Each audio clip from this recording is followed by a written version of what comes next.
سلمیٰ ایک انتہائی محنتی اور فرض شناس لڑکی تھی۔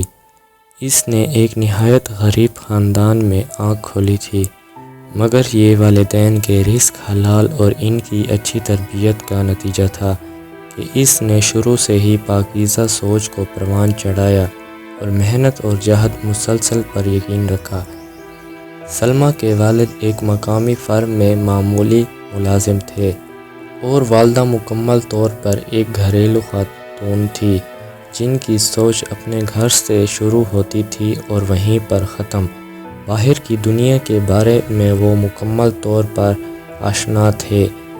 مسز جبار ایک سیدھی سادی خاتون تھی جنہیں اپنے 3 بچوں کو تعلیم دلوانے کا شوق تھا، جنون کی حد تک تھا۔ یہی وجہ تھی کہ نامساعد حالات کے باوجود بھی جبار صاحب نے اپنے بچوں کو حسب توفیق اسکولوں اور کالجوں میں پڑھایا۔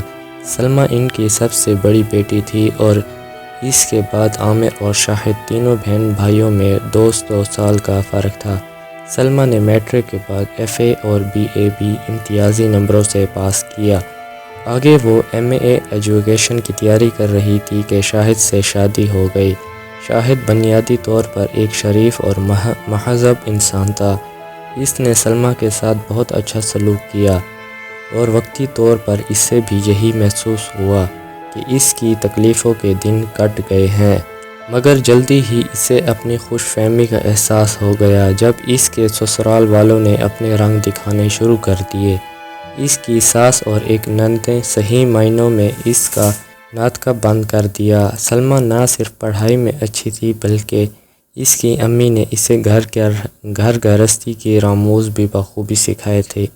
خانداری، سلائی کڑھائی، سلیقہ غرض ہر شعبے میں وہ طاق تھی، مگر اس کے یہ اسلوب ساس، نند اور حتیٰ کہ دیوروں کو بھی قطعاً نظر نہ آتے تھے، بلکہ وہ وقتاً فوقتاً اسے بدسلیقیاں، جاہل، گنوار اور غریب جیسے القابات سے نوازا جاتا تھا۔